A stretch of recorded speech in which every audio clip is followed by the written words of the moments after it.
ఓం శాంతి. శివ పరమాత్మ మహావాక్యాలు. నేను ఆత్మని, శాంతి స్వరూపాన్ని. శివ పరమాత్మ నా తండ్రి. నేను ఆత్మని, శక్తి స్వరూపాన్ని.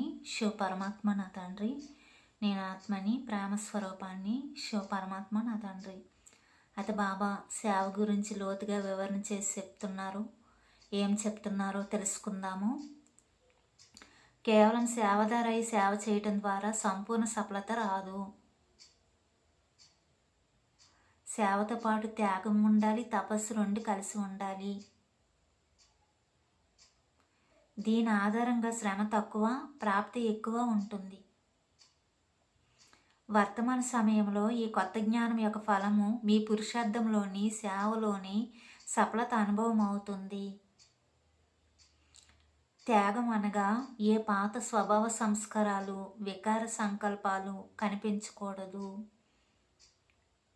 వీటిని మనం త్యాగం చేయాలి. పాత స్వభావ సంస్కారాలు ఇవేవి కూడా, ఇలాంటి సంకల్పాలు ఉండకూడదు అంటున్నారు బాబా. తపస్సు అనగా బుద్ధిరూప నేత్రంలో ఆత్మస్వరూపం తప్ప ఇంకేది కనిపించకూడదు. తపస్సు అంటే ఏంటి అంటే బుద్ధిరూప నేత్రంలో ఆత్మస్వరూపం తప్ప ఇంకేది కనిపించకూడదు. అంటే ఆత్మని స్థితిలో ఉంటేనే అందరిలో ఉన్న ఆత్మను మనం చూడగలుగుతామన్నమాట. ఆ విధంగా ఉండాలి అంటున్నారు బాబా. అది తపస్సు అంటే.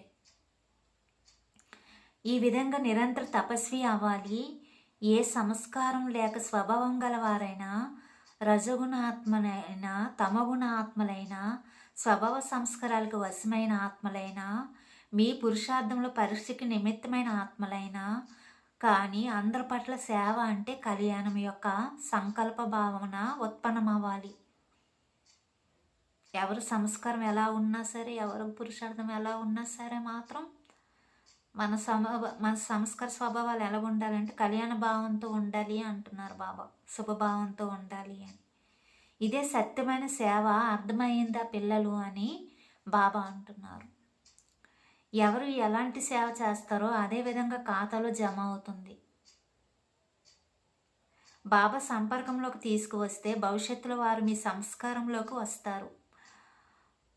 బాబా సంబంధంలో తీసుకొని రాబడిన వారు మీ సమీప సంబంధంలో ఉంటారు అని అంటున్నారనమాట.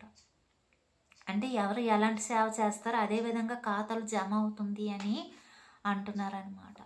అదే ఇక్కడ కొన్ని విషయాలు ఏంటి అంటే బాబా తపస్సు అంటున్నారు. బాబా తపస్సు అంటే ఏంటి అంటే ఆత్మని స్థితిలో ఉన్నవారు స్థితి బాబా సంస్కారాలకి మ్యాచ్ అయి ఉంటుంది అన్నమాట.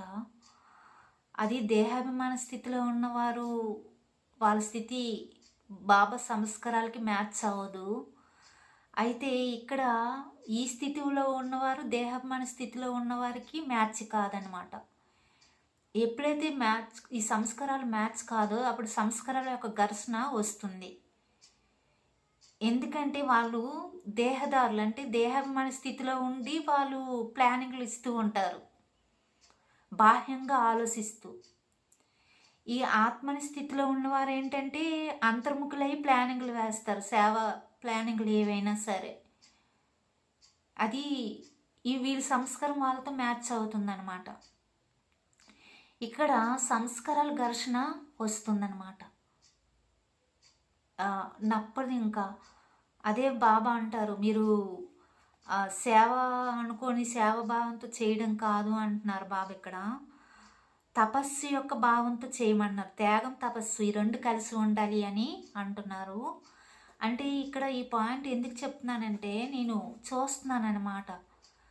ఆత్మని స్థితిలో ఉన్న సంస్కారాలు బాబాతో మ్యాచ్ అవుతాయి, దేహాభిమాన స్థితిలో ఉండే సంస్కారాలు బాబాతో మ్యాచ్ అవ్వు.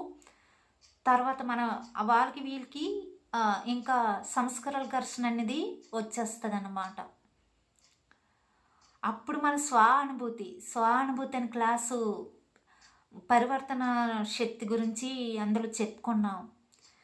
అదే స్వానుభూతిలో ఎప్పుడైతే ఉంటారో అప్పుడే మీరు శ్రేష్టమైన బ్రాహ్మణులు అని బాబా చెప్పారన్నమాట. ఇది ఇంక చాలా లోతుగా ఉంటుంది క్లాస్. ఇంకా దాని గురించి మనం తర్వాత క్లాసులో చెప్పుకుందాం. ఓం శాంతి.